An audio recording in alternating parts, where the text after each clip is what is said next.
5, 4, 5, 4, 3, 2.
Baik, Bapak Ibu, saya ucapkan salam dulu ya. Bismillahirrahmanirrahim. Assalamualaikum warahmatullahi wabarakatuh.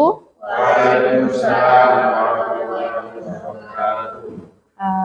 Yang saya hormati segenap Dewan Guru pada hari ini, rekan-rekan yang sudah menyempatkan waktunya untuk saya tularkan ya ilmu yang saya dapat di Guru Penggerak. Puji syukur kehadiran Allah Subhanahu wa Ta'ala, karena pada kesempatan kali ini kita masih diberikan nikmat sehat untuk bisa berkumpul, menghadiri, mengikuti giat diseminasi yang dilaksanakan oleh kegiatan Guru Penggerak. Saya sendiri, saya Nurhayati, tentunya sudah kenal kan ya, karena kita satu gugus begitu ya, Bu. Salawat serta salam semoga tetap dilimpahkan kepada junjungan kita Nabi besar Muhammad SAW, karena semoga kita senantiasa selalu diakui sebagai umatnya. Amin amin.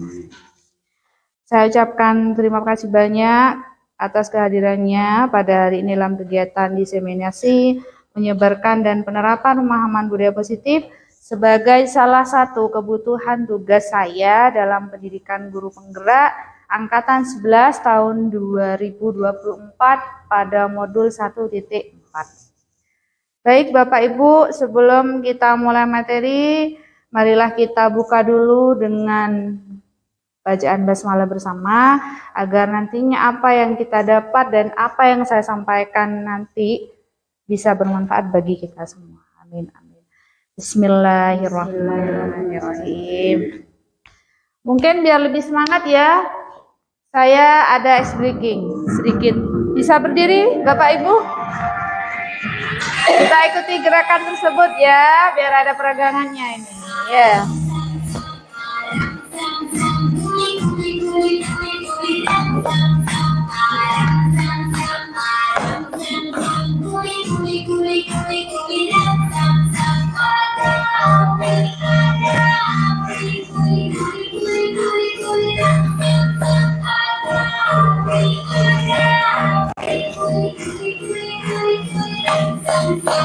Ini yang kedua lebih cepat sedikit.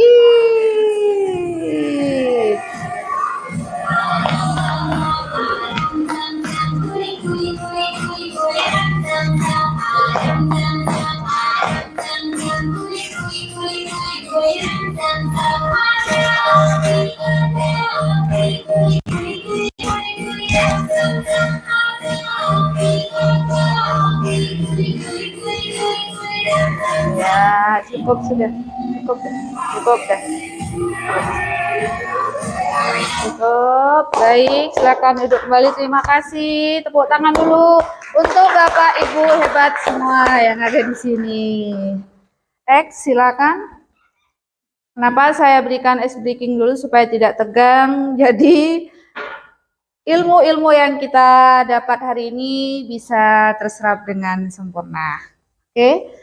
Di sini materi pemaparan dari diseminasi saya dari program guru penggerak, yaitu menyebarkan pemahaman dan penerapan pengalaman budaya positif. Budaya positif. Mungkin mendengar kata budaya positif, apa yang ada di benak Bapak Ibu tentang budaya positif itu sendiri? Mungkin ada bisa yang bantu ini? Mungkin berita? Budaya positif yaitu mewujudkan nilai-nilai atau keyakinan universal yang diterapkan di sekolah. Seperti itu, Ibu. Ya, siap. Terima kasih. Terus ada pendapat lain? Apa mungkin salah satu contoh dari budaya positif itu sendiri? Bu Ayu mungkin? Pembelajaran yang berpusat pada bukti. Salah satu contohnya, ya. Termasuk budaya positif ya. Dan next. Sebelum ke konsep inti budaya positif, apakah menurut Bapak Ibu budaya positif itu penting? Penting atau tidak, Bapak Ibu? Sangat penting. Sangat penting. Mengapa sangat penting? Karena kalau menurut saya ya, dengan kita memahami budaya positif ini dapat menumbuhkan motivasi intrinsik dari siswa tersebut. Jadi kenapa yang diutamakan itu ada motivasi intrinsik? Ketika motivasi intrinsik yang tumbuh dari dalam siswa itu sendiri, maka budaya-budaya positif yang dilakukan akan terserap dan mendarah daging. Contoh, mungkin biasa ya siswa kita ya ketika datang sekolah, apalagi zaman sekarang, paling pilih-pilih untuk salim saja sama gurunya. Kan begitu biasanya. Nah, ketika sudah budaya positif salim dengan guru itu sudah mendarah daging pada anak, sudah motivasi intrinsiknya ini sudah tertanam dalam diri anak itu sendiri, anak itu pastinya tidak muncul, oh ini guru saya, oh itu bukan guru saya, bukan guru kelas saya. Nah, yang harapan dari budaya positif tadi ini memunculkan motivasi intrinsik itu tadi. Di sini ada 8 konsep inti dari budaya positif ya. Yang pertama, perubahan paradigma belajar. Ini yang saya dapat dari modul guru penggerak. Jadi mohon maaf sebelumnya karena saya belum tuntas juga. Mungkin saat pemaparan ada sedikit yang kurang pas menurut pendapat Bapak Ibu sendiri. Ini yang saya dapatkan, jadi yang akan saya sampaikan sesuai yang saya pahami begitu. Yang pertama ada perubahan paradigma belajar. Yang kedua, disiplin positif. Yang ketiga, nilai-nilai kebajikan. Yang keempat, kebutuhan dasar manusia. Yang kelima, motivasi perilaku manusia. Yang keenam, ada posisi kontrol guru. Dan yang ketujuh, keyakinan kelas. Yang terakhir ada segitiga restitusi. Next.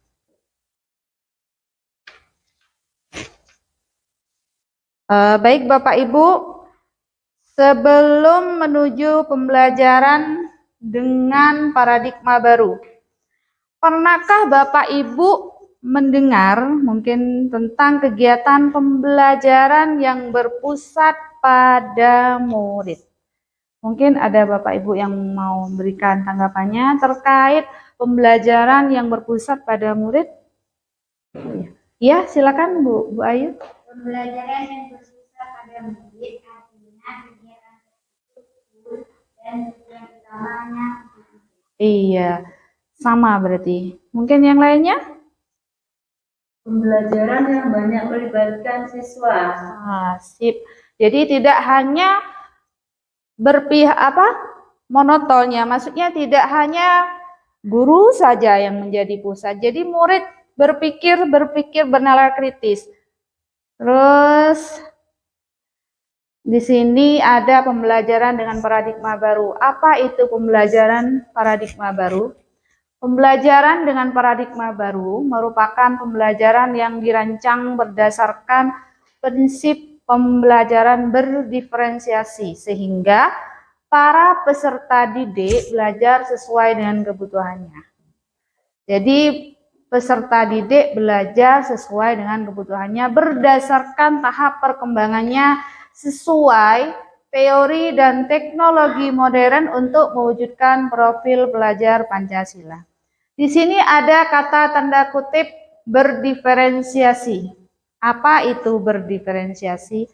Berdiferensiasi itu pembelajaran yang berpusat pada siswa yang dikembangkan berdasarkan kebutuhan siswa. Contohnya, bagaimana yang dimaksud dengan kebutuhan siswa? Contohnya di kelas saya. Di kelas saya kebetulan memegang kelas 1. Siswa saya tidak sama, ada yang sudah bisa baca, ada yang belum.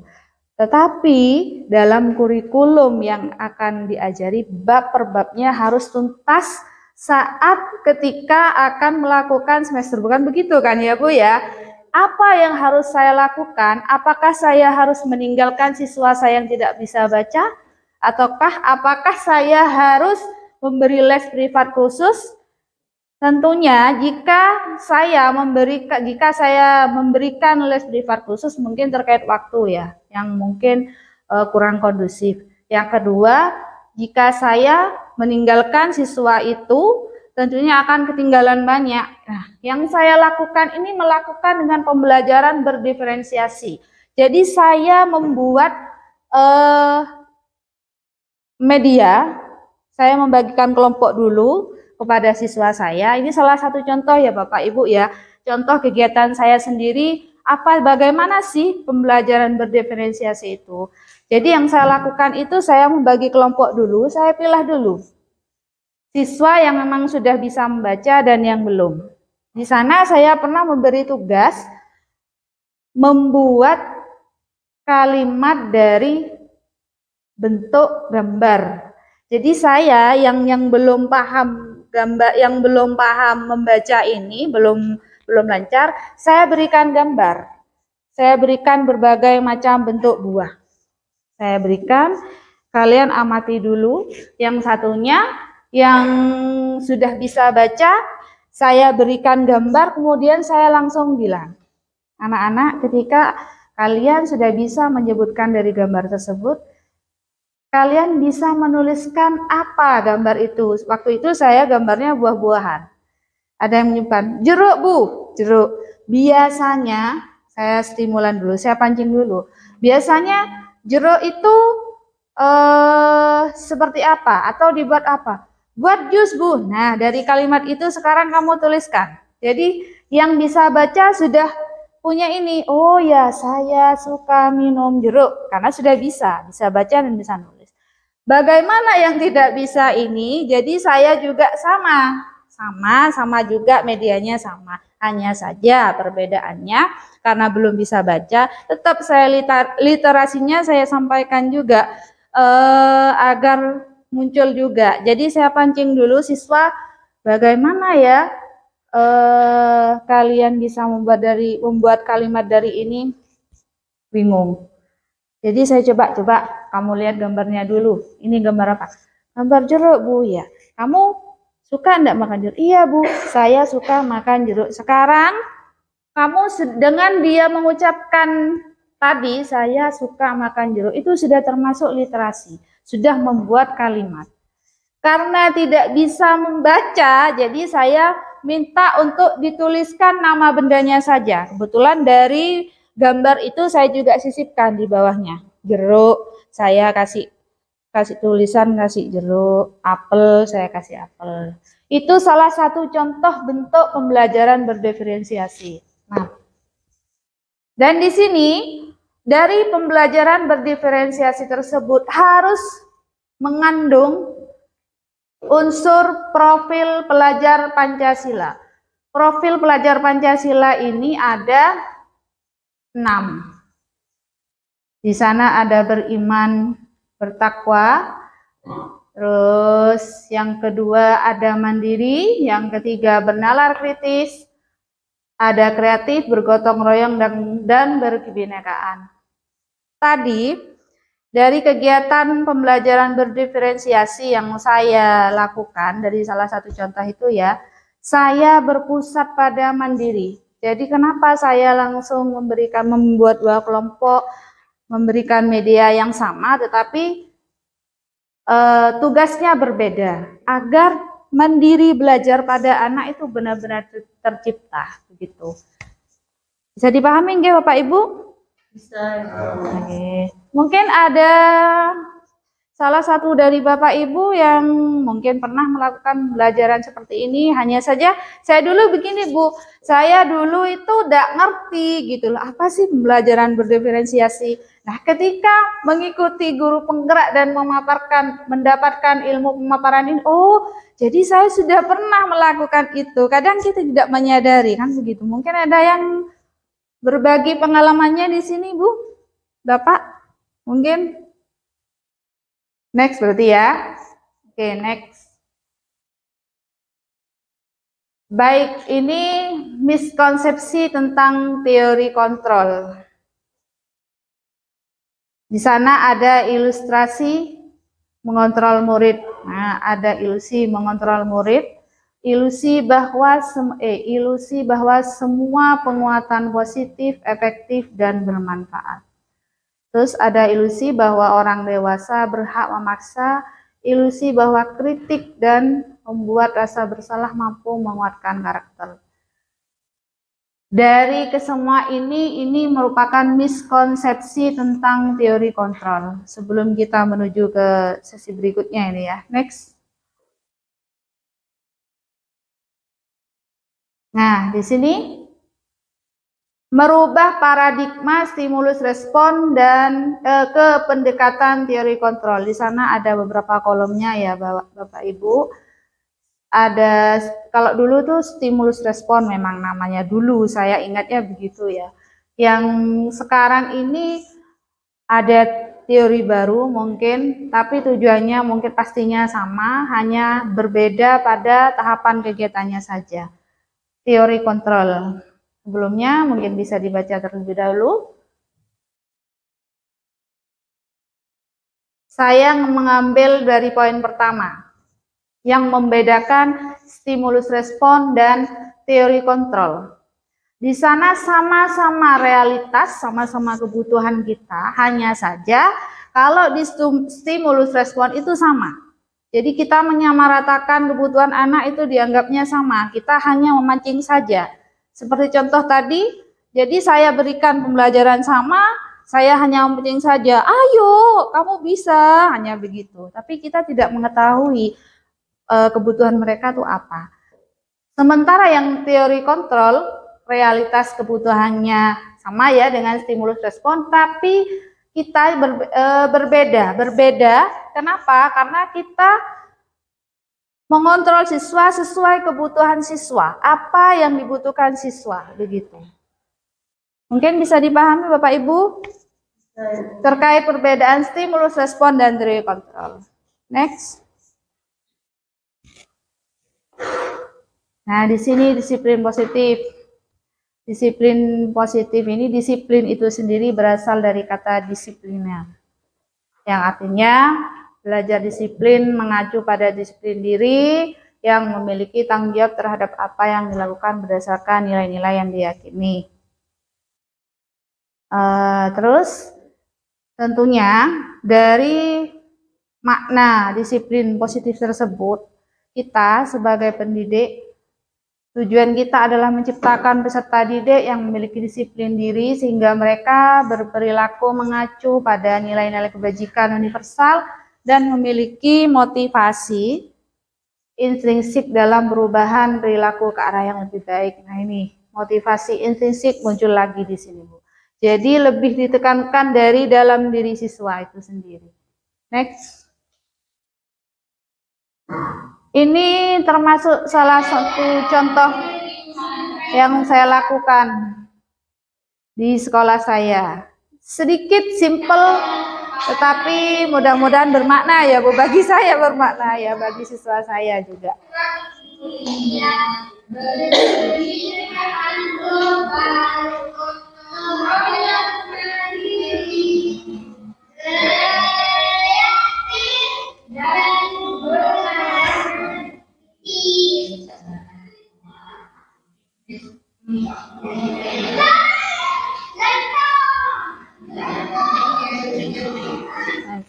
Ya, kira-kira budaya positif apa yang saya tunjukkan dari siswa tadi berbaris, lalu kemudian salim? Mungkin Bu Rita? Ya, kalau dilihat dari videonya, anak-anak tertib, keluar dengan rapi, bersalaman dengan guru, tidak berebut, jadi saling menghargai. Oh, siap. Terima kasih atas tanggapannya. Ini saya lakukan setiap hari sebelum pulang, karena biasanya kalau kelas 1 ya gaduh kalau tidak dibuat seperti itu dulu. Jadi siapa yang mau pulang duduk tertib, langsung duduk tertib. Ketika sudah mau keluar rebut-rebutan.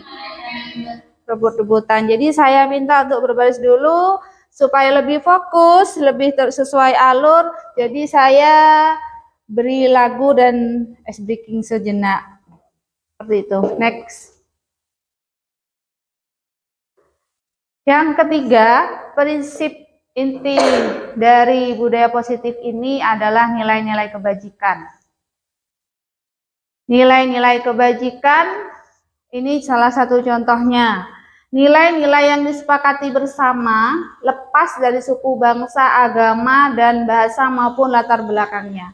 Jadi nilai-nilai kebajikan itu dibentuk dari komunitas itu tersendiri. Ini salah satu contohnya. Di profil pelajar Pancasila yang kita temui nilai-nilai kebajikannya itu ada 5 di sana. Ada 6, mohon maaf, ada 6 ya. Di sana ada 6. Yang sebelahnya ini saya mengingat ini IHF ini dulu saya sebelum di SD saya pernah mengajar di PAUD. Kebetulan pengelola saya dulu pernah ikut pelatihan di Jakarta yang mengadakan ini Indonesian Heritage Foundation. Jadi di sana ada 9 pilar karakter. Setiap hari anak diajak bercerita, diajak penerapan karakter-karakter dari ini semua. Sampai benar-benar karakter tersebut itu membudaya pada siswa dan juga tentunya lingkungan sekitar. Next. Yang keempat, kebutuhan dasar manusia. Tentunya kebutuhan dasar manusia itu yang menjadi nilai inti dari mungkin salah satu tujuan yang akan dicapai. Karena ketika sudah manusia itu memenuhi kebutuhannya, pasti yang diinginkan akan tercapai. Salah satunya ada 5 kebutuhan dasar manusia yang diutarakan oleh William Glasser. Yang pertama survival atau bertahan hidup. Yang kedua kasih sayang dan rasa diterima. Yang ketiga penguasaan. Yang keempat kesenangan. Yang kelima kebebasan. Next. Yang kelima, motivasi perilaku manusia. Ini salah satu motivasi dari budaya positif itu tersendiri. Yang pertama, untuk menghindari ketidaknyamanan atau hukuman. Yang kedua, untuk mendapatkan imbalan atau penghargaan dari orang lain. Dan yang ketiga, untuk menjadi orang yang mereka inginkan dan menghargai diri sendiri dengan nilai-nilai yang mereka percaya. Next, Mbak. Konsep disiplin dengan identitas gagal. Jadi ini yang gagal ya. Kita bisa bedakan nanti setelah ini. Yang ini sebelah ada hukuman. Tentunya ketika sudah bunyinya hukuman, berarti di sana pasti ada poin menyakitkan. Ketika sudah ciri-cirinya mengarah tersebut, menyakitkan, tidak nyaman, murid takut, memaksa, murid juga menyembunyikan kesalahannya, murid menjadi rendah diri, ya, itu sudah mengarah-ngarah ke hukuman pastinya ya. Yang kedua ini ada penghargaan. Penghargaan kenapa bisa dibilang tidak efektif? Ketika memang penghargaan tersebut tidak disesuaikan dengan momen atau yang sekiranya pas. Misal contoh, jangankan seperti itu ya, kita kan dalam keguruan ini salah satunya, yang satu ini dielem terus, misal ya, dielem terus. Pasti sebagai manusia, ketika ada yang memiliki rasa tidak percaya diri atau apalah, akan timbul rasa iri. Nah, ini mungkin yang dianggap tidak efektif. Yang kedua nih, merusak hubungan. Nah, ini sifat diri, merusak hubungan. Yang ketiga, mematikan kreativitas. Dari tadi yang sudah satunya dielem terus, yang satunya akhirnya minder. Biar sudah, ini saja yang dielem itu. Terus yang keempat, menghukum dengan sistem ranking. Ini sebetulnya mungkin kurang tepat, tetapi di lingkungan kita masih banyak yang seperti ini. Karena kenapa? Mungkin niatnya itu supaya anak kan lebih terpacu ya, bukan begitu ya. Oh itu ranking kelas, saya juga pengen dong, jadi biar semangatnya lebih terpacu. Jadi mungkin nanti bisa diterapkan hanya saja pada kegiatan dan runtutannya lebih kita hati-hati gitu, agar anak, khususnya anak ini, agar anak itu tidak merasa minder dan oh cuma itu saja begitu. Yang terakhir ini merampas hak menghargai dirinya. Jadi anak-anak sudah merasa saya tidak berprestasi seperti dia. Ngapain saya harus begini? Nah, itu yang harus kita hindari. Next. Ini konsep disiplin dengan identitas sukses. Tadi yang gagal, ini ada yang sukses. Di sana ada konsekuensi dan restitusi. Restitusi tadi, dari konsekuensi ini, penguatan jangka pendek. Jadi jangka pendek, contohnya, kita sudah membuat kesepakatan kelas. Jika ada yang telat, ini sudah kesepakatan kelas ya. Jika ada yang telat, nanti menambah pelajaran 1 jam. Nah, ketika ada yang anak yang sudah sepakat tersebut, melanggar peraturan kelas tersebut, lalu melakukan kegiatannya tersebut, itulah. Jadi itu termasuk konsekuensi jangka pendek. Tetapi dari kegiatan konsekuensi yang dilakukan tersebut tidak ada penguatan untuk berikutnya. Hal-hal apa yang harus ditanamkan pada anak tersebut? Terus yang kedua, perlu monitoring berkelanjutan. Yang ketiga, stimulus respon. Jadi masih perlu distimulus, perlu dipancing terus. Murid menghormati peraturan. Yang terakhir, kehilangan waktu untuk merenungi kesalahan. Karena sudah langsung ya dari konsekuensi.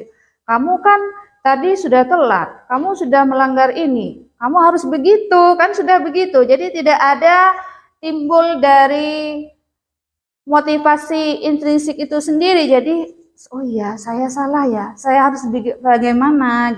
Sudah berpacu pada konsekuensi yang akan dihadapi. Nah di sini ada restitusi. Restitusi ini yang mungkin lebih disarankan ya untuk kita sebagai pendidik. Di sana ada poin-poinnya. Yang pertama, murid bertanggung jawab untuk perilakunya. Ini yang paling penting. Ini yang sekarang kita susah ya Bu ya, Bapak Ibu, yang kita dapatkan, yang kita cari untuk penanaman karakter tanggung jawab ini agak susah di era sekarang. Yang kedua, fokus pada pemecahan masalah jangka panjang. Jadi di restitusi ini tidak hanya ketika mereka melanggar selesai dihukum sudah, tidak, tetapi ada jangka panjangnya. Contohnya ditanyakan, kamu melakukan ini penyebabnya apa? Nah, setelah tahu penyebabnya, kita cari yuk solusinya begitu. Yang berikutnya, teori kontrol, dirinya memegang kontrol. Jadi dia sendiri. Jadi anak yang melakukan kesalahan itu sendiri yang memegang kontrol. Kalau saya salah, saya begini. Kalau saya tidak sabar, saya begini. Misal, kalau saya telat, saya nanti dihukum oleh ibu. Saya harus bagaimana ya? Jadi kembali ke dirinya sendiri. Yang terakhir, murid bersemangat memperbaiki kesalahan. Karena di restitusi ini tidak menjas, tidak langsung mematahkan semangat anak, jadi dipancing dengan pertanyaan, kemudian mungkin kata-kata yang lebih menyemangati dan memotivasi siswa itu sendiri. Tuh, next. Ini konsep disiplin pendekatan restitusi. Sebuah cara menanamkan disiplin positif pada murid. Jadi restitusi itu ya Bu ya. Pengertian restitusinya proses menciptakan kondisi bagi murid untuk memperbaiki kesalahan mereka sehingga mereka bisa kembali pada kelompok mereka dengan karakter yang lebih kuat.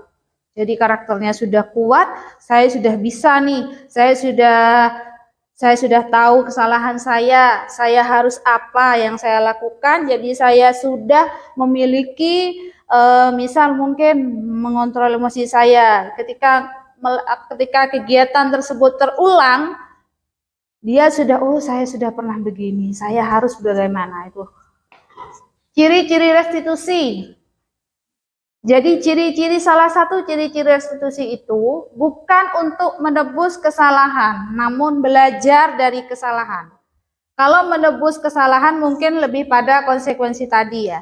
Ini kalau restitusi itu sendiri jadi lebih pada belajar dari kesalahan sehingga anak tidak akan mengulang kembali kesalahan yang sama. Begitu. Yang kedua, memperbaiki hubungan tentunya.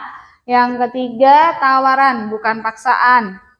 Jadi kita sebagai guru itu menawarkan. Kamu bisa kan ya bekerja sama dengan ibu seperti itu. Jadi bukan paksaan. Kamu harus begini, kamu harus bisa nih, kamu harus bisa disiplin nih. Nah, itu. Terus yang berikutnya, restitusi mencari kebutuhan dasar yang mendasari tindakan. Restitusi diri adalah cara yang paling baik. Restitusi fokus pada karakter, bukan pada tindakan. Restitusi fokus pada solusi. Dan yang terakhir, restitusi mengembalikan murid yang berbuat salah pada kelompoknya. Next. Ini perbedaan contoh kasus ya. Ini contoh kasusnya siswa sering tidak mengerjakan PR. Di sini saya buat 3 perbedaan. Kalau hukuman itu bagaimana, jadi contoh kasus di atas, konsekuensi itu bagaimana, dan restitusi itu bagaimana. Dari hukuman, guru langsung menghukum siswa tersebut hormat bendera selama 10 menit. Apa yang akan muncul di benak siswa tersebut? Apa yang akan dirasakan oleh siswa tersebut ketika dia telat, sudah di depan bendera, dilihat temannya? Apa yang akan dirasakan? Pastinya malu, sudah minder anak tersebut. Guru marah dan murid takut. Di konsekuensi, guru memberikan konsekuensi untuk mengerjakan PR-nya saat istirahat atau dikerjakan sebanyak 3 kali lipat. Guru tegas dan siswa menghormati peraturan. Mohon maaf, Ini sepertinya agak safe ya. Ibu. Di restitusi, guru menanyakan keyakinan kelas atau dirinya dan membantu siswa menyelesaikan masalahnya. Guru terbuka dan siswa menghormati dirinya dan orang lain. Ini salah satu perbedaannya. Di sini next, bisa next. Coba kita telaah bersama. Coba kita main, bukan tebak-tebakan ya Bu ya.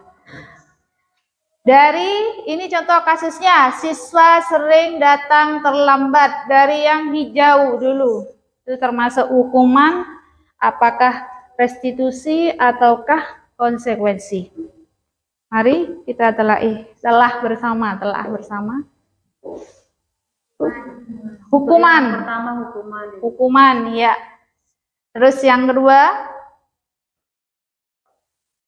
apakah konsekuensi, apakah restitusi? Guru minta siswa untuk mengikuti kegiatan pelajaran di luar kelas selama satu sesi pelajaran. Guru tegas dan menghormati siswa. Jadi sebelumnya ini sudah dibuat peraturan. Yang telat, konsekuensi. Yang ketiga, jadi guru menanyakan dulu nih keyakinan kelas kita apa, untuk menyelesaikan masalahnya gimana, kenapa kok tidak kok sering datang terlambat atau apa gitu. Termasuk yang manakah?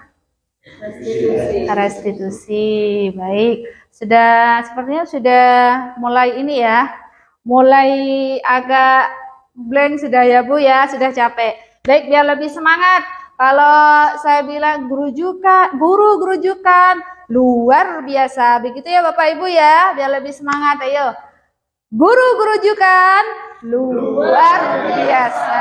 Oke, tepuk tangan buat kita semua. Baik, dilanjut.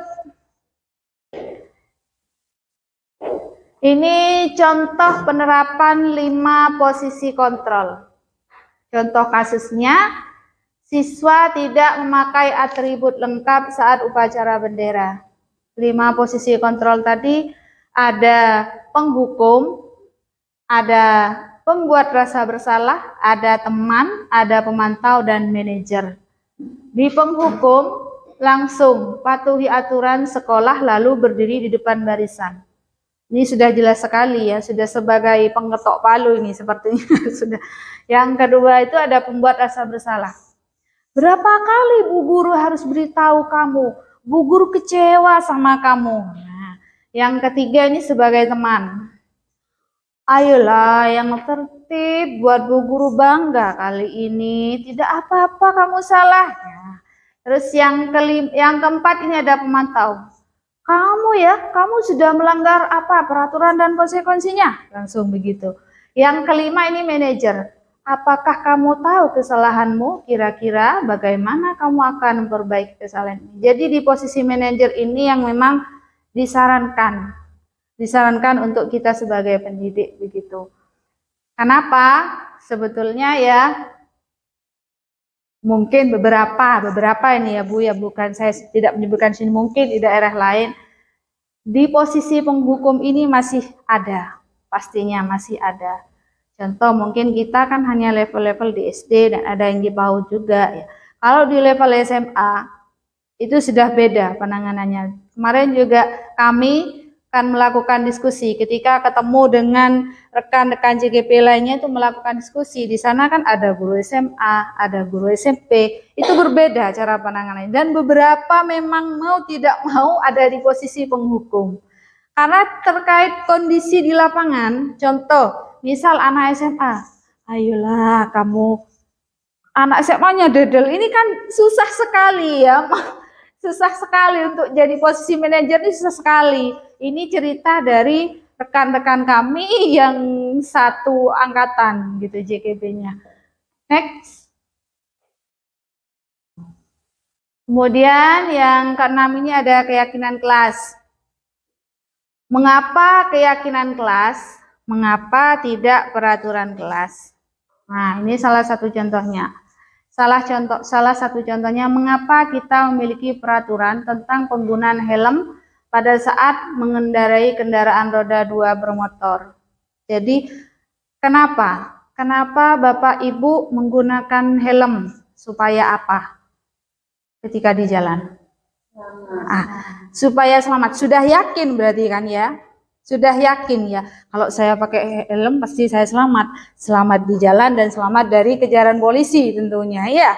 Pasti. Nah, dari keyakinan tersebut karena kita sudah yakin dan percaya sudah masuk ke dalam diri kita, akhirnya kita lakukan setiap hari. Contohnya bukan setiap hari, setiap kali kita berkendara seperti itu. Yang kedua, pemantik yang kedua, mengapa kita memiliki peraturan tentang penggunaan masker dan mencuci tangan setiap saat? Ini mungkin waktu COVID kemarin. Karena mungkin Bapak Ibu yakin bahwa waktu itu ketika tidak memakai masker dan mencuci tangan akan waktu COVID kemarin, akan terserang. Iya, seperti itu. Karena sudah yakin, oh kalau saya tidak pakai masker dan mencuci tangan, saya nanti begini loh, gitu. Next. Nih, mengapa keyakinan kelas? Mengapa tidak peraturan kelas saja? Kalau dulu kita kenalnya itu peraturan kelas. Yuk kita sepakati ini begini peraturan kelas. Tidak boleh membuang sampah di tempatnya, nanti didenda. Kan begitu biasanya ya Bapak Ibu ya. Nah, ini berbeda lagi. Jadi ketika sudah dengan yang kita sepakati tadi, tidak perlu denda, tidak perlu ada ini, tidak perlu ada itu lagi. Karena sudah kita yakin, kalau saya buang sampah, nanti kelasnya berantakan. Kan begitu sudah. Nah, itu. Jika dikaji lebih dalam, keyakinan dapat motivasi siswa dari dalam intrinsik. Siswa dapat lebih semangat dalam belajar, memiliki kesadaran akan kedisiplinan karena adanya dorongan dari dirinya sendiri. Next, Mbak. Ini kegiatan di kelas saya. Saya tidak videokan karena kebetulan waktu itu guru-gurunya sibuk semua. Dan mohon maaf, di lokasi sekolah saya karena fasilitasnya memang agak minim, tapi nggak apa-apa. Saya tetap memberikan insya Allah pembelajaran yang utuh untuk siswa-siswa saya. Saya mulai dengan berdiskusi dulu tentang peraturan.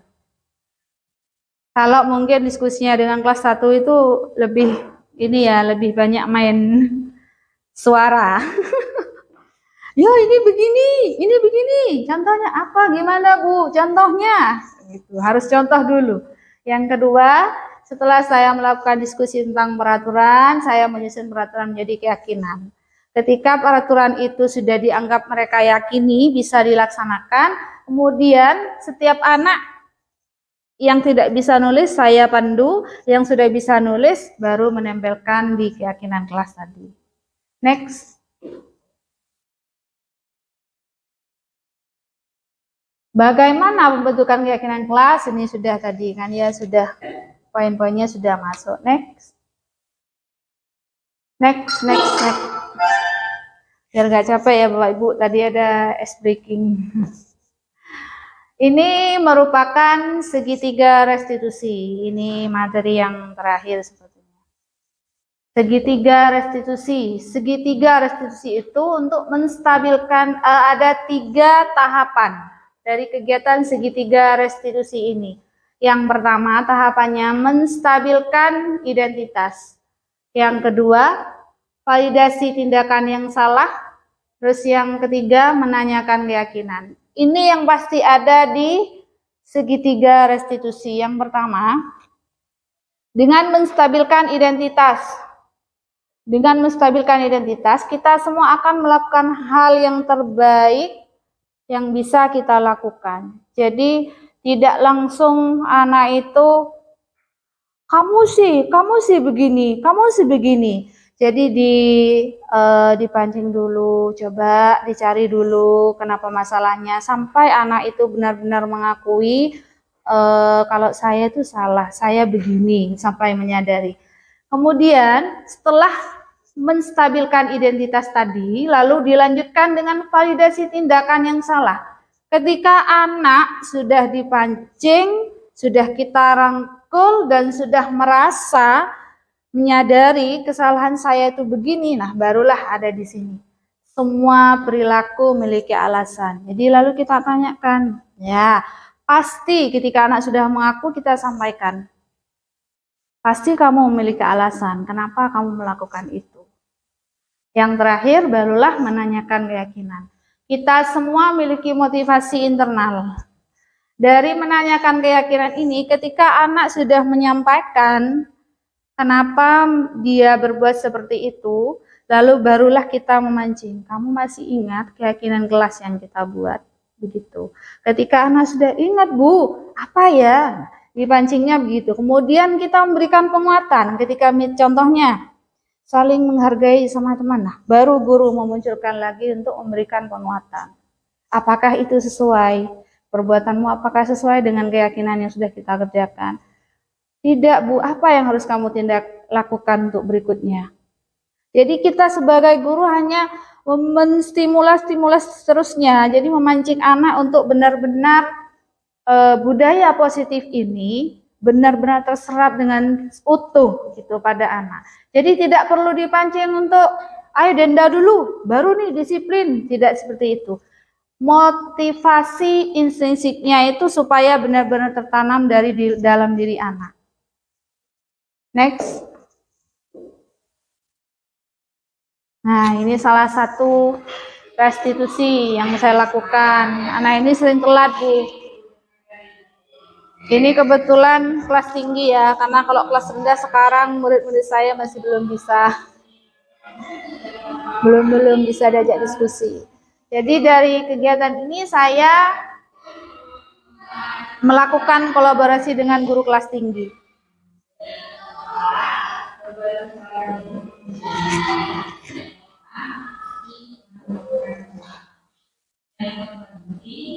Kita bisa belajar dari kesalahan dan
Next. Di sini juga ada tanggapan. Ini tanggapan dari siswa. Kebetulan kalau kelasnya kosong saya juga ngisi dulu. Jadi sedikit banyak tahu siswa yang sering terlambat atau yang sering buat gaduh.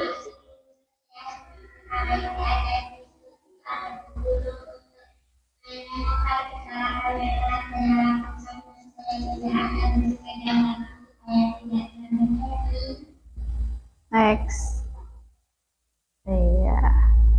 Iya, terima kasih. Mungkin itu saja. Tapi sebelumnya, biar lebih semangat lagi, guru gerujukan luar biasa. Sekali lagi, guru gerujukan luar biasa. Tepuk tangan untuk kita semua. Baik, Bapak Ibu, terima kasih atas waktunya dan semoga pemaparan tadi bisa bermanfaat bagi kita semua tentunya. Dan kami Angkatan 11 semoga benar-benar bisa bergerak dan menggerakkan. Mari kita tutup dengan berdoa bersama agar kita senantiasa selalu dilancarkan dan ilmu yang kita dapat hari ini dapat bermanfaat. Al-Fatihah.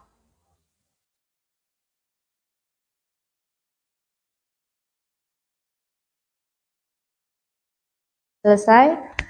Saya undur diri, saya Nur Hayati dari YSDN Gaburan 1. Wabillahi taufiq wal hidayah. Wassalamualaikum warahmatullahi wabarakatuh.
Yang terpenting kita bisa belajar dari kesalahan-kesalahan tersebut dan berusaha untuk selalu memperbaiki. Setuju? Nah, sekarang jangan lupa kita cari solusinya bersama ya. Nggak lupa sering terlambat. Tapi pasti ada alasannya. Kenapa sih sering terlambat?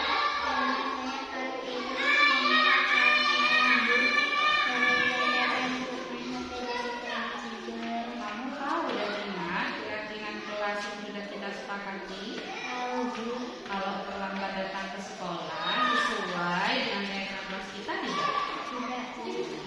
Menurut kamu keyakinan apa yang sudah kamu langgar?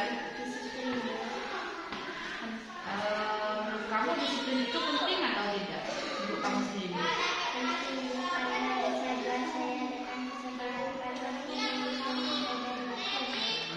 Betul. Menghargai waktu itu penting ya.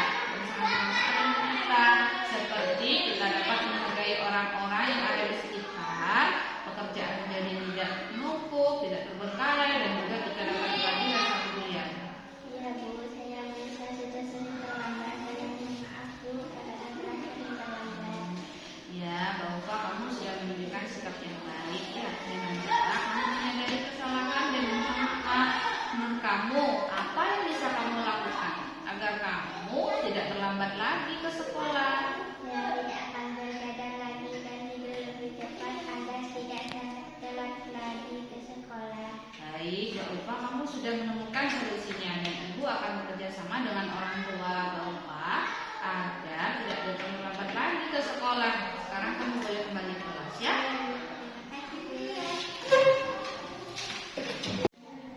Assalamualaikum warahmatullahi wabarakatuh. Perkenalkan, nama saya Ufatul Hasanah, bisa dipanggil Ufa. Saya siswa dari SDN Kabuaran 1.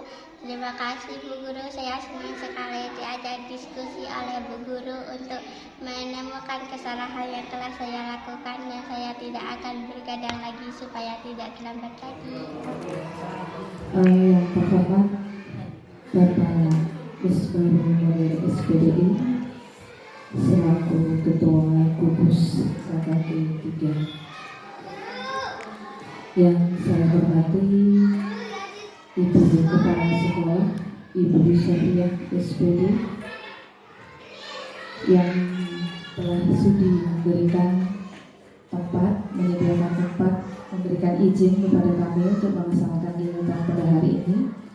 Dan yang saya hormati pula kepada pemateri yang sudah bersedia beserta seluruh rekan-rekan yang hadir pada hari ini. Puji syukur kehadirat Allah Subhanahu wa Ta'ala, karena berkat rahmat serta hidayahnya kita hari ini diberikan nikmat sehat sehingga bisa ikut serta melaksanakan kegiatan asesmen Kober ini pada hari ini dalam keadaan sehat walafiat dan semoga lancar sampai akhir. Salawat serta salam sebagai patut terlimpahkan kepada junjungan kita Nabi besar Muhammad SAW, karena berkat perjuangan beliaulah kita bisa keluar dari alam jahiliyah hingga alam saat ini. Tidak banyak yang perlu saya sampaikan karena saya tidak bisa berbicara tapi bisa ngomong. Bisa ngomong. Ucapan beribu-ribu terima kasih tentunya kepada Ibu Sofi yang telah sudi memberikan izin pada kegiatan hari ini, dan juga terima kasih pula kepada Bapak Ketua Gugus 3 beserta seluruh pengurus, sehingga acara pada hari ini insya Allah mudah-mudahan dapat terlaksana sesuai harapan. Terima kasih pula juga kepada Bapak pemateri. Standby-nya cek lagi tadi ya, duluan materinya sama dengan rekan-rekan yang lain. Di hotel. Iya. Semoga kegiatan hari ini akan memberikan dampak yang positif, manfaat, barokah, serta membawa KKG 3 semakin maju, sukses, dan semangat. Mungkin itu saja yang perlu saya sampaikan. Kurang lebihnya mohon maaf. Wabillahi taufik wal hidayah. Wassalamualaikum warahmatullahi wabarakatuh.